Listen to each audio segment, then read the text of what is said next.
to the virtual programming of the Lawrence Family JCC Jacobs Family Campus. Tonight's presentation, Finding the Funny in Troubled Times with Mike Reiss, is a presentation of the Arts and Ideas Department of the San Diego Center for Jewish Culture. My name is Ryan Isaac. I am the Director of Cultural Arts at the San Diego Center for Jewish Culture. I want to welcome everybody. I hope everyone's doing well. This is our first event of May, which marks the third month that we have been coming to you virtually. I do want to thank our underwriters, the underwriters for the 2019-2020 season. It's through their generosity that we are able to continue to program to you in this format. And I want to let everyone know that as long as we are all social distancing, we will continue to come to you in your living rooms, in your homes, in this format. Please find out about all of our virtual offerings at lfjcc.org/about/virtual. Don't forget a little Zoom protocol. I think many of us are becoming a little more confident and comfortable in Zoom. For those who have video on, it's nice to see you all. Don't forget that we all can see you. Renee, good to see you. Glad you made it. Couple notes about upcoming events. We have filmmaker Stephen Cantor on Wednesday, May 13th at 6 p.m. Stephen's most recent documentary is Between Me and Myself, and that is the story of Fish frontman Trey Anastasio. 2 Sundays from today, we have beer author Josh Bernstein joining us. He'll be joining us from Brooklyn. His most recent book, Drink Better Beer, is out now, and he will be telling us how to drink better beer. He'll be telling us what he's been drinking during these times, and I think we're going to have a chance to drink along with him in a bit of a community tasting. That'll be great. Tonight, I am very honored and happy to be welcoming Mike Reiss. Mike has been with the Simpsons for 28 seasons. He's been a showrunner, writer, producer. He's now served as consultant for a couple decades. The work on The Simpsons has netted him 4 Emmys and a Peabody. Back in the day, he was the co-president of the Harvard Lampoon. He's also co-creator of the animated series The Critic. And his book, which came out about 2 years ago, Springfield Confidential, Jokes, Secrets, and Outright Lies from a Lifetime Writing for The Simpsons, sums a lot of it up. We are very lucky again tonight to have a man who has been making us all laugh for quite a while. It's my pleasure to welcome from New York City, from Times Square, in fact, Mike Reiss. Hello, thank you. Thank you for that warm round of nothing. I am Mike Reiss. I'm not wearing pants. I trust none of you are either. It's a thrill. I'm so happy to be speaking in San Diego or through San Diego. Although I grew up in Connecticut, my parents moved to San Diego when I was in college. They didn't tell me, but I was able to track them down through phone records. Anyway, I am here tonight to talk about finding comedy in hard times, and let's go right to it. We'll go right to 9/11. I'll never forget, it was the night after 9/11, 9/12. I'm pretty good with dates. It was 9/12, and Jay Leno came out as host of The Tonight Show, and he said, "I'm going to do my program tonight, but I'm not going to be funny." And that was a vow he kept for the next 15 years.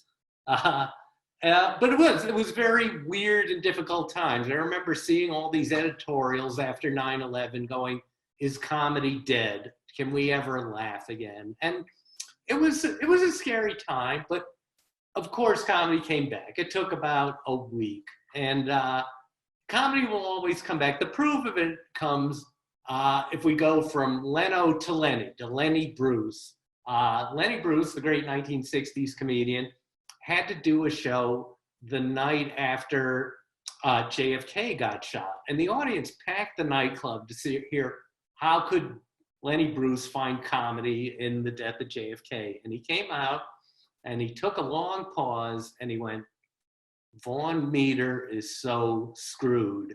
Now, that's a great joke that I'm going to have to ruin by explaining it to you. Vaughn Meter was a big comedian in the 60s who made a nice living imitating JFK. And when JFK died, Vaughn Meter's career died too. And so that was it. Lenny Bruce found one of the secrets of finding comedy in hard times, which was to focus on the small tragedies inside the bigger tragedy. Now, this is something we've known at The Simpsons for a long time. You know, The Simpsons quality, our fans are always telling us, goes up and down. And I know every once in a while we do a bad decade. But one thing I've noticed is the weirder and worse the world gets, the better our show gets. And the proof of it came on November 9th, 2016. November 8th, 2016, Donald Trump was elected president. And the next morning, Fox called us and said, "We're picking you up for 2 more years." So I thought, wow, Trump really is a job creator. Bad times are always good for comedy. You know, look at the late 1960s. Late 1960s, America had a war overseas. There was rioting in the streets at home. That's the era that produced George Carlin and Richard Pryor. The Marx Brothers. The Marx Brothers could only have come out of the Great Depression. And being Jewish, I can't go 10 minutes without talking about the Holocaust. But before I do, I'm going to tell you a joke, one of my favorite jokes, which is an English teacher tells her students, "I want you to write an essay about a horse." Now, the English student writes, "Horse racing, the sport of kings." And the French student writes, "The love life of a horse." And the Jewish student writes an essay called "The Horse and Anti-Semitism." Anyway, so the point of the Holocaust is this is probably the worst thing to happen in human history. I don't think anyone will disagree with me. Holocaust is just terrible, and yet it produced so much comedy. Charlie Chaplin's most successful film of all time is a comedy about Hitler. Roberto Benigni won 2 Oscars for a Holocaust comedy, Life is Beautiful. When I saw Jojo Rabbit last year, I thought, really? Another funny Hitler movie? Hitler has actually made more comedies than Adam Sandler, and better ones too. But of course, Mel Brooks has really made a career out of Hitler comedy. He won an Oscar for the screenplay To the Producers. 20 years later, he turned it into a Broadway musical that won more Tonys than any play in history. And here's the amazing part. The Producers became the most successful musical comedy of all time in Germany. In Germany. Who knew they had musical comedies in Germany? That goes to show you more than anything else the old comedy adage that tragedy plus time equals comedy. Now that's unless you're a comedy writer like myself, because in that case, if you're a comedy writer, tragedy equals comedy. We don't have to wait. There's maybe a nanosecond of mourning, and then we start to see the comedy in it. And I was relieved to hear Steve Harvey say the same thing on Comedians in Cars Getting Coffee. He said the difference between comedians and normal people is that comedians see the comedy and tragedy right away, and then they just have to wait for the public to catch up to them. Anyway, all of that background brings us to the current crisis we're in, the coronavirus.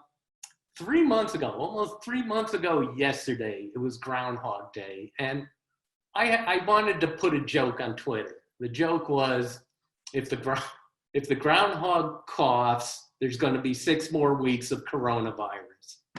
Now, you got to remember, this is February 2nd.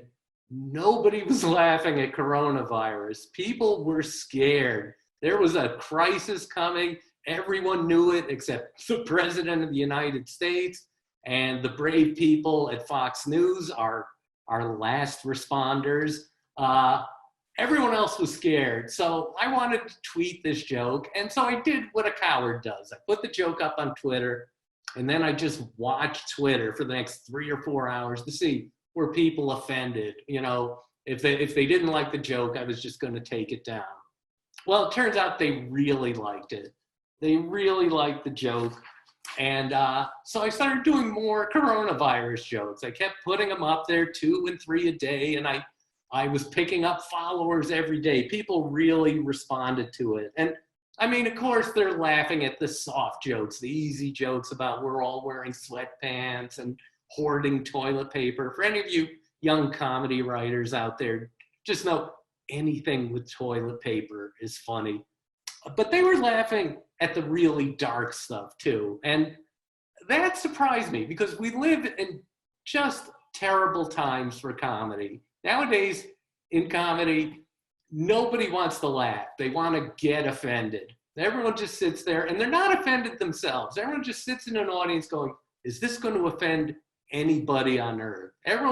It's now, instead of ha ha ha, it's who's going to be offended by this joke. So I'm making coronavirus jokes and people seem to really like them. And that's when it hit me.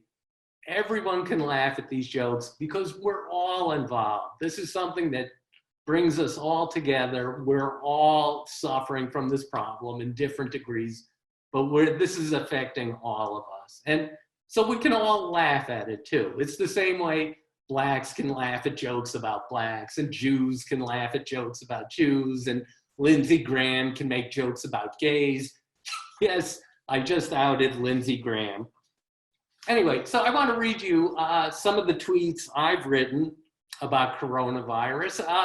Maybe you'll like them, maybe you won't, but these are the ones that have gotten the best feedback. There were some cute jokes, like, when this thing is over, I'm never washing my hands again. But then there's the dark ones too. This is one just the other day people really liked. It was more Americans have died from coronavirus than in Vietnam. And like Vietnam, Trump is forcing doctors to lie to keep him out of it. Here's one. Fox News reports that between 200,000 and 1 million people will die due to Hillary Clinton's emails. We are now being asked to sacrifice by a president who never has less than 3 desserts. President Trump, there's a lot of Trump here. Trump continues to maintain a 6-foot distance from reality. But here's the most popular tweet. The most popular tweet I ever did. This got 10 times the response of any joke I've ever put on Twitter. And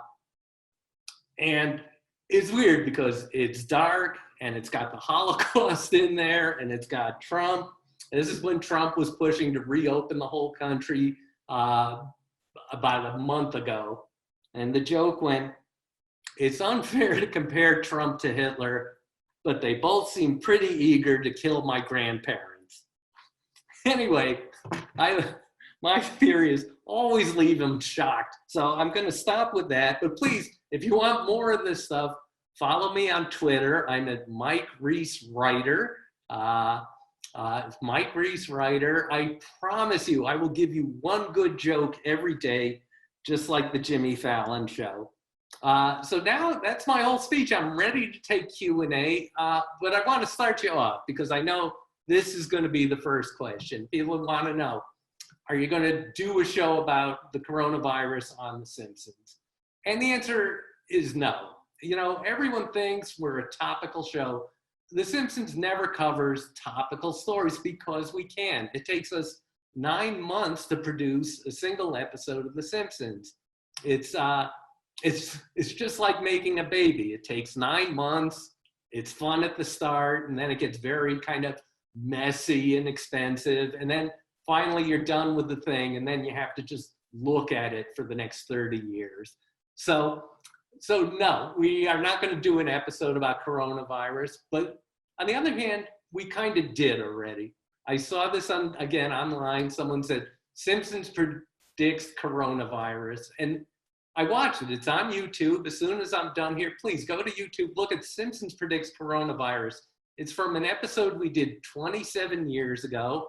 I'd forgotten about it. It was an episode I produced. I've got some jokes in there. And it shows a flu pandemic coming over from Asia, hits Springfield. You've got the fat government leader who's pretending there's no crisis going on.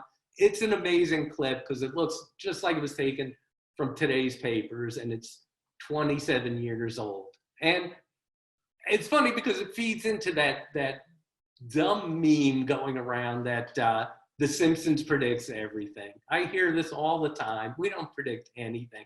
The best I can say is in 30 years, we've gotten 3 things right. We get one thing right every 10 years, which makes us the most impressive psychics in America. So what do we get right? We got right. These are the 3 things. We predicted the US would win the gold medal in Olympic curling, which is like, who cares, right? And we predicted, we predicted Brazil would cheat in the World Cup, which is like, who didn't know that?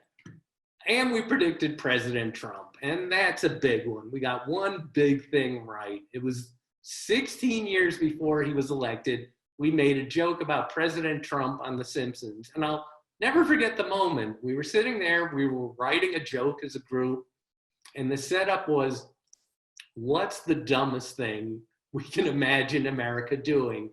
And somebody said, President Trump, and everybody laughed. And here's the amazing part of that story. It was about to go in the script, and our secretary's about to type it in, and she goes, do you think that's too dumb? Anyway, I guess if there's a point to that story, it's this. When The Simpsons makes fun of what's going on in the world, that's satire. When the world starts doing things it saw on The Simpsons, well, that's just messed up. Anyway, that is my talk. Thank you for listening. Let's have some questions. What do you got for me? Thank you so much, Mike. Got a couple questions coming in. Want to ask you this. In this format that you're now slowly becoming accustomed to, how do you think it's going to impact the future generations of comics, where the live audience is missing for a while, and innovations are going to have to be made for comics to stay relevant and stay present? Yes, that's a great question. The pandemic, I think the effects of pandemic, there was another joke I made on Twitter where I said, the coronavirus is going to change our lives forever for the next 3 weeks. And that was it. I think in a few months, we're going to literally forget this ever happened, except for the dead people. We're going to really forget about this, but it's impacting us in other ways. I think it's impacting us in learning just what's important and what's not important, what we can do without and what we can't. And this goes a long way to looking at our late night comedians. If you would ask me 3 months ago, can comedians still do their acts without an audience? I would have said absolutely not. But these guys couldn't stay away from the public for that long. And so I go on every morning and I watch Seth Meyers and Stephen Colbert and John Oliver doing their same, Trevor Noah, all doing their same material, but without an audience. And it's different, but it works. It works. It's just the way almost every show on TV got rid of laugh tracks. For the longest time, every sitcom had a laugh track. You had to tell people what was funny and where they should be laughing.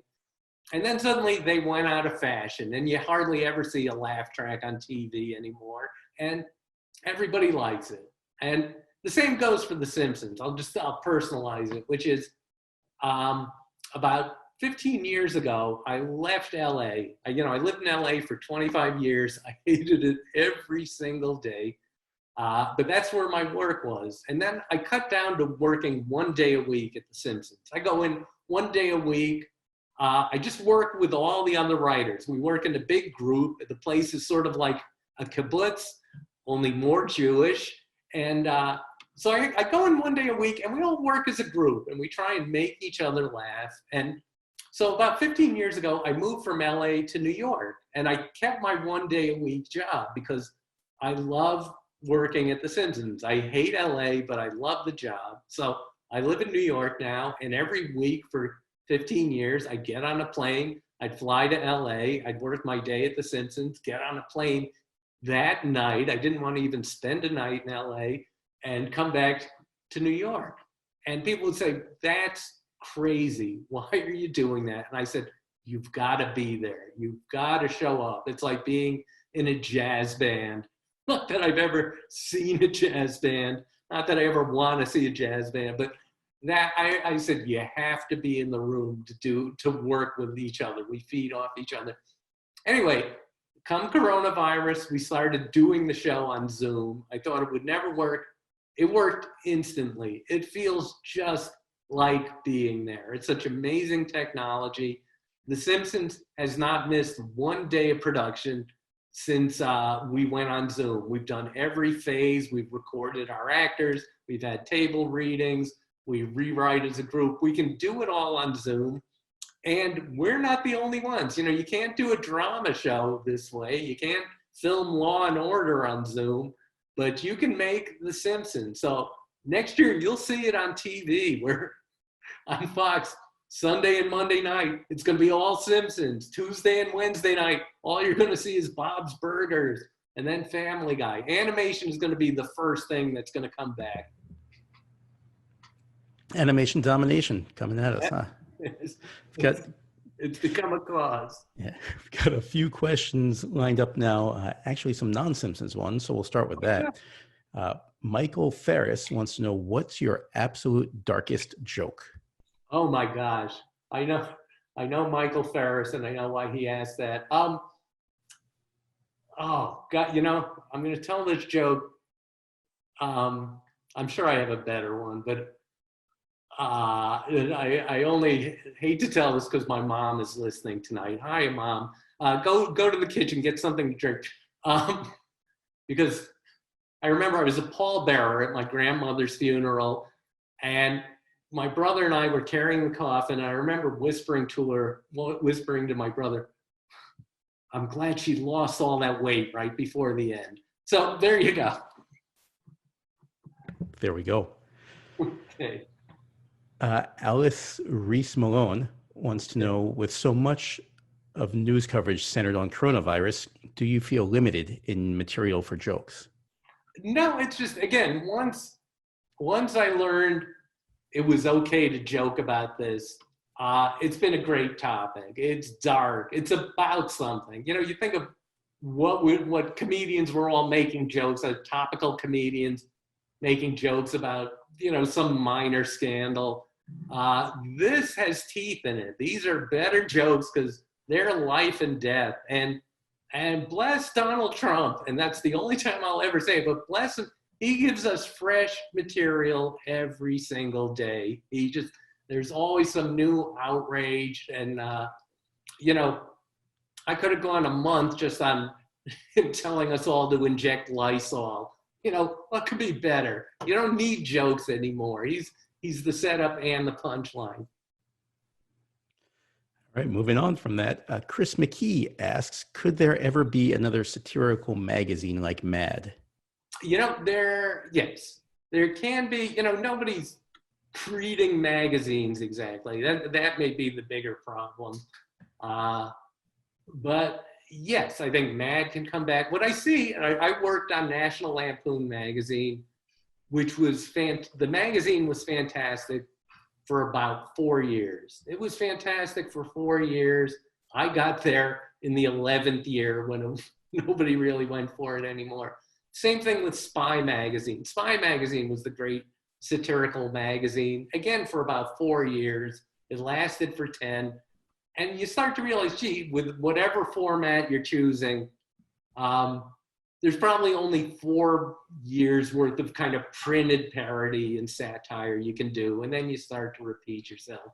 So yeah, it is amazing, in fact, that Mad ran as long as it did. And I think it doesn't get enough credit, Mad Magazine, as being a precursor to The Simpsons, because it's not only was funny, you know, every single writer on The Simpsons knows Mad Magazine inside out. But what I really loved about Mad was they didn't really seem to care that their audience was kids. I remember one month the cover story was, they did a big parody of the movie Clockwork Orange. Now, Clockwork Orange at the time was an X-rated movie. There was not one kid in America, one person reading Mad Magazine who could actually see the movie that they were parodying. And it didn't matter. It was sort of cool when you're a kid.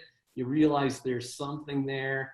And it was good for them. It showed they just had this complete freedom. not to pander to their audience and just to write what makes them laugh. And we do the same thing on The Simpsons. We're very much like Mad Magazine. We don't think of kids in the audience one bit. We're making a show that makes us laugh. And some of it's really smart and a lot of it's really stupid. And just like Mad Magazine, Mad used to go to a lot of trouble just to tuck little jokes in the corners and the borders of the magazine. And I like to think we do that too, putting in jokes that are in there for a fraction of a second or something way in the background. That's definitely Mad's influence.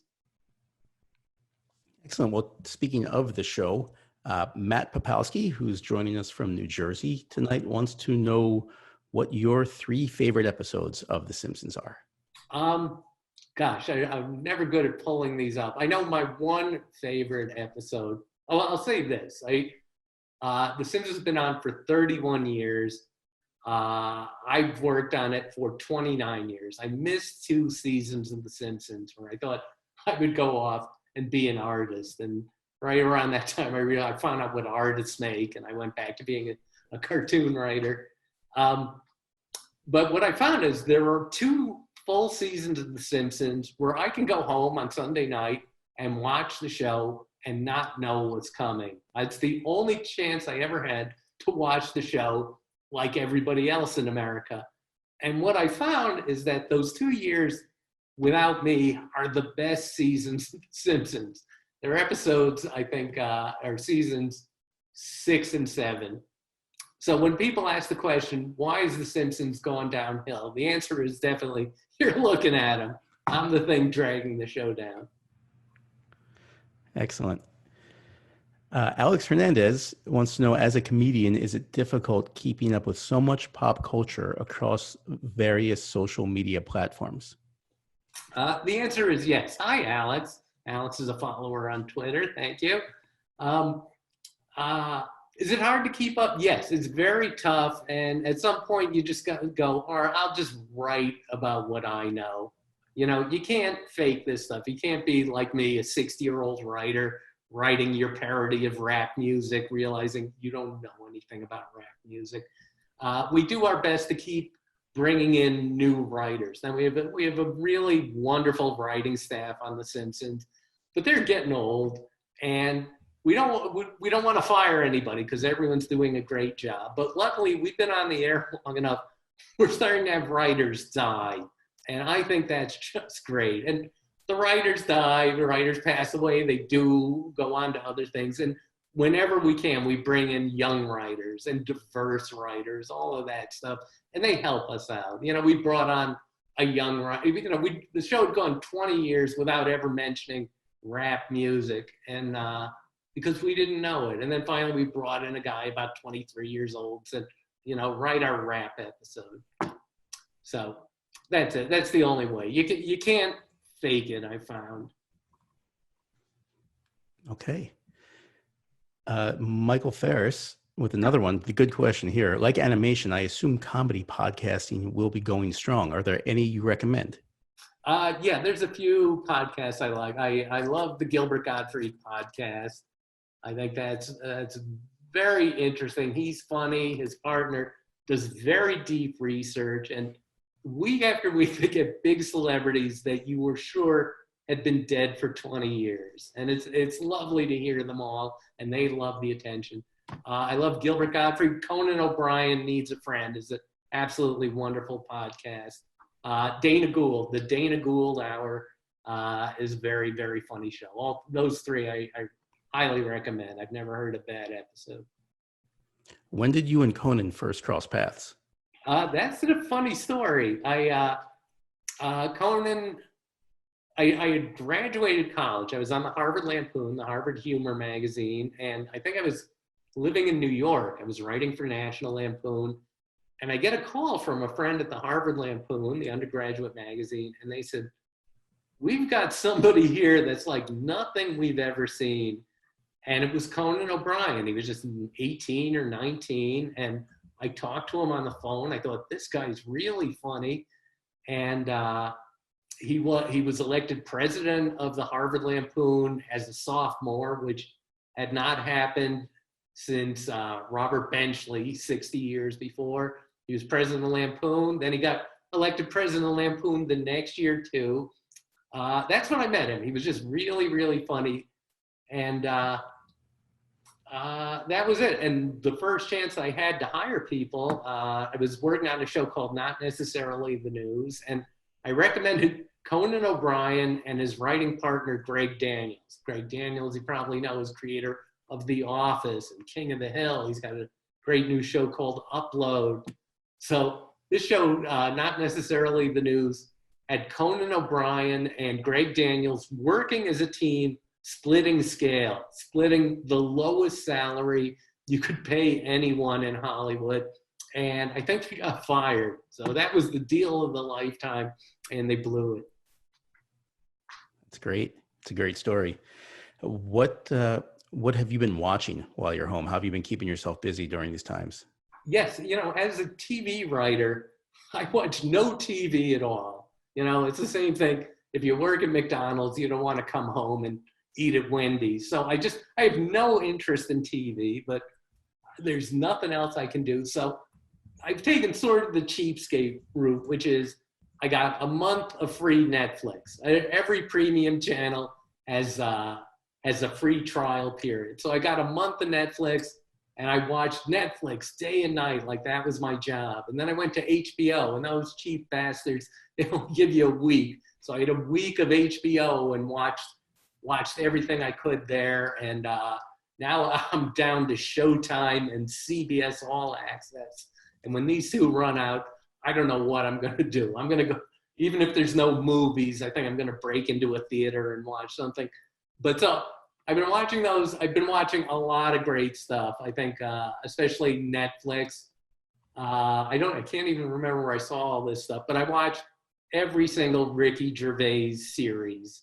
All of them, everyone knows The Office is great. Derek, Ricky Gervais show Derek is one of the funniest and most moving shows I've ever seen. Every episode makes you laugh, makes you cry. He did Derek. I liked Extras. I liked Life's Too Short.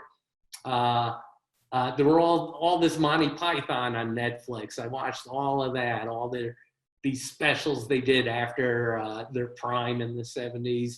I love that. The one find I made that nobody has heard of, I think it's on Netflix, is a show called The Toast of London, about a really hammy British actor named Stephen Toast. And I just loved that show. I thought it was just hilarious. So that's my big recommendation.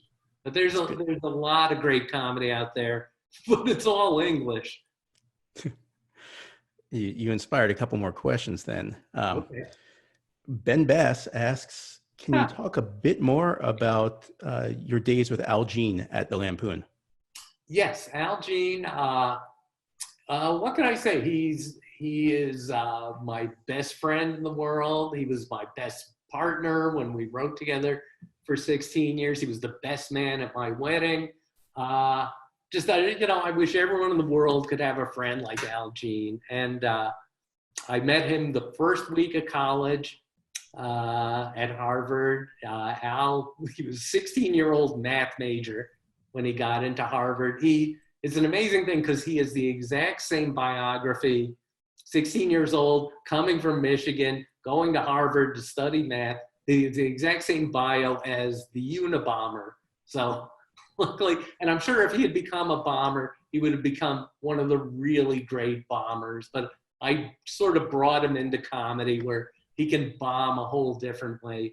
But Al and I, we just wrote as a team for 16 years. And it was a pleasure. We never fought. We never had a fight in 16 years. And if anyone is thinking about becoming writing partners or finding a partner, don't listen to this nonsense about finding someone who complements you. You're good at one thing, find someone who's good at something else. You don't want that. It's the same thing if you're picking a bride, find someone who's just like you.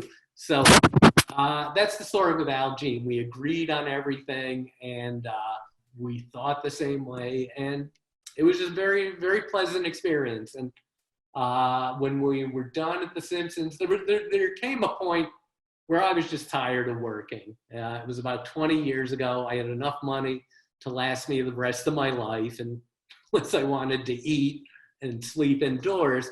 But I had enough money where I just said, I don't want this grind anymore of working in TV. And so again, that's the period where I said, I'm going to be an artist. And Al went right back to The Simpsons. And so now he's my boss.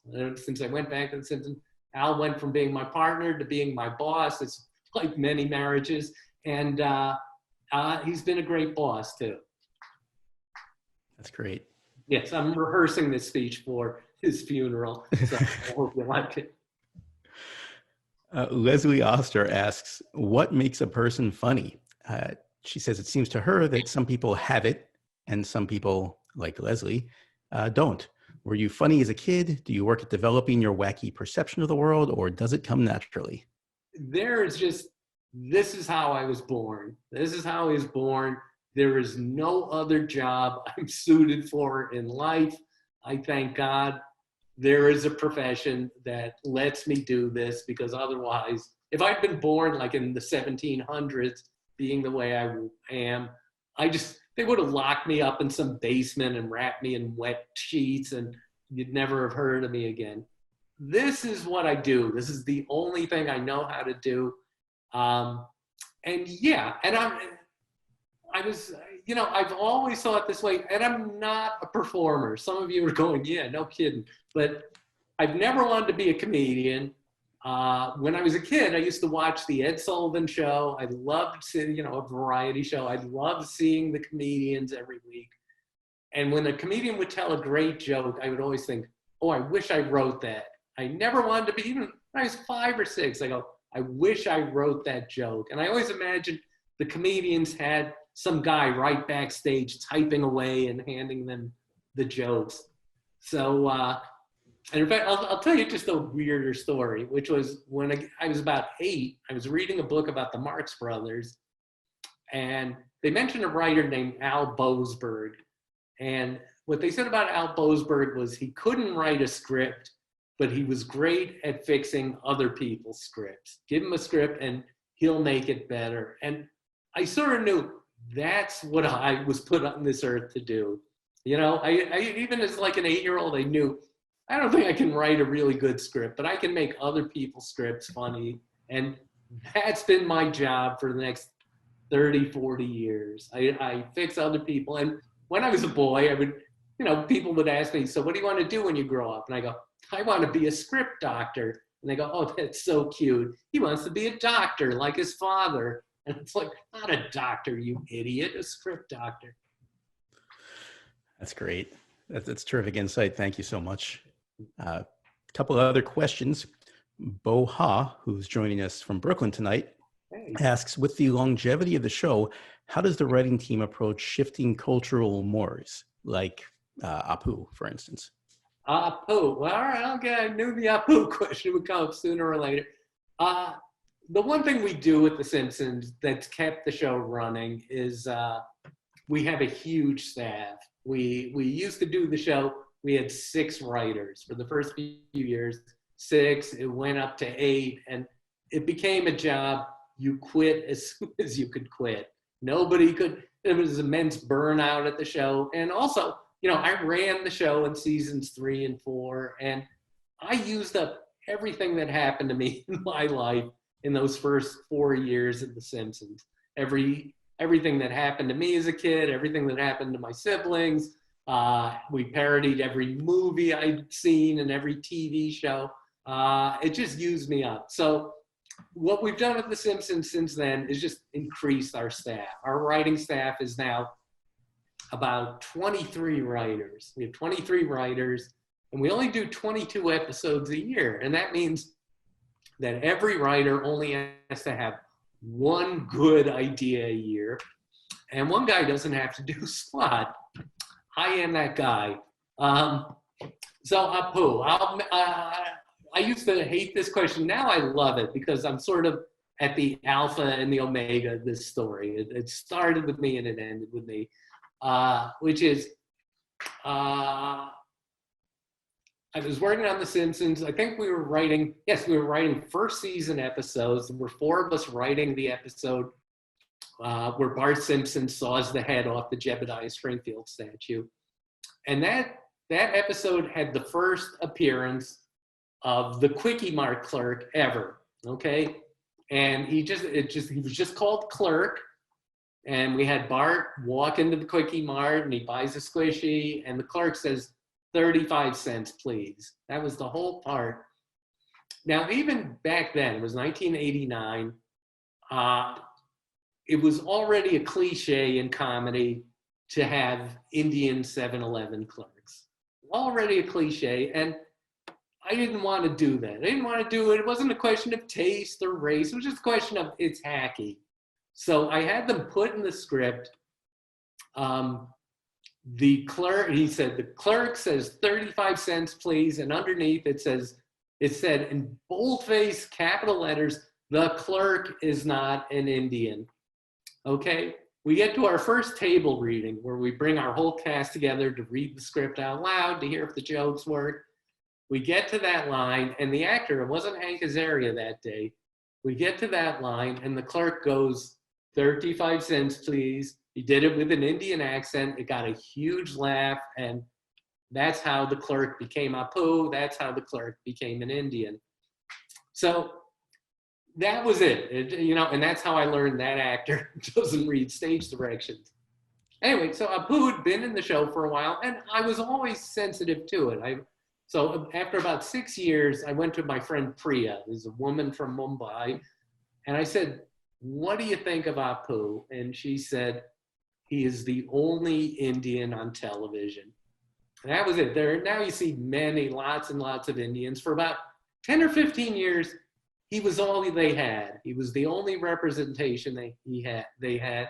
And I sort of liked Apu. He was a little bit of a stereotype, but he's the most nuanced character on the show, or one of the most nuanced. He works hard. He deals with culture clash. He's the only person in Springfield who's actually good at his job. He works hard. We work hard at The Simpsons. I respected the character. And I liked writing for him because he was always in a good mood. He was always cheerful. And that made you cheerful when you were writing him.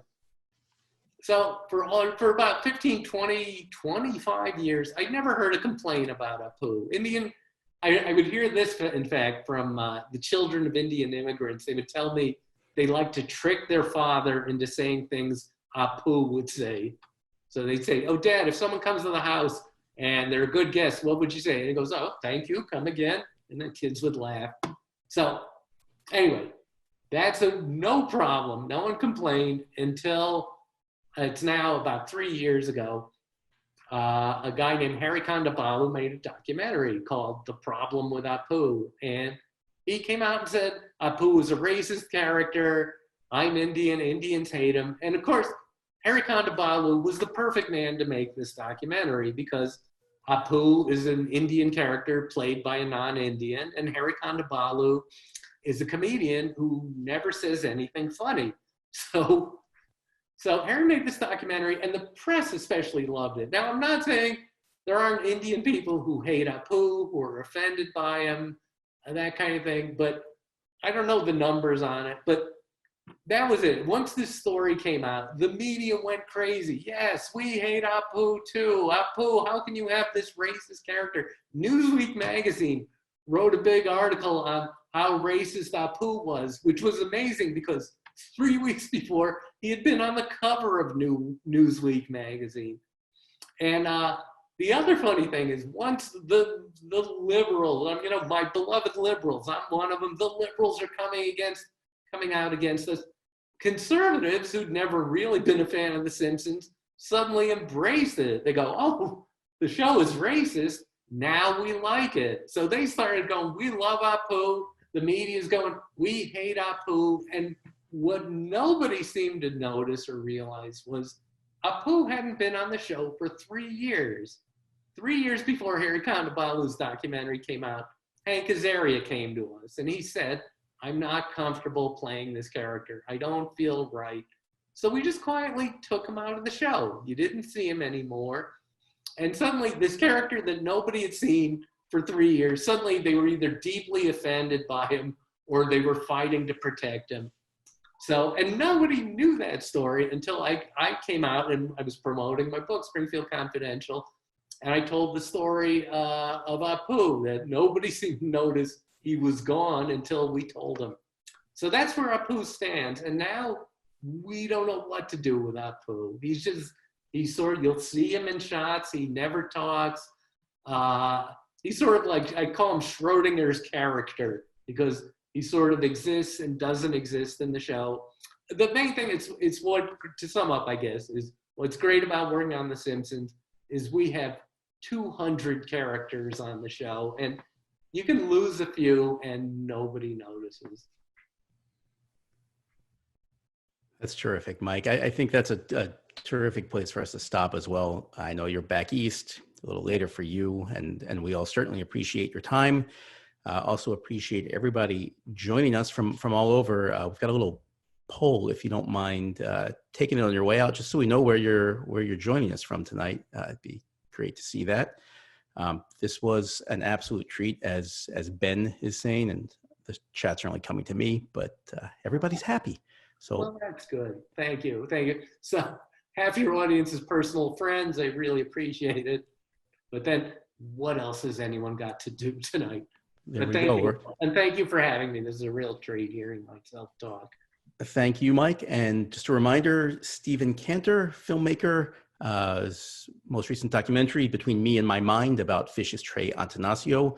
Stephen will be with us on May 13th, 6 p.m. Josh Bernstein, Brooklyn-based beer expert, will be with us 2 weeks from today, Sunday the 17th at 5:30, and we hope to see everybody there. Thanks again for coming. Thank you, Mike.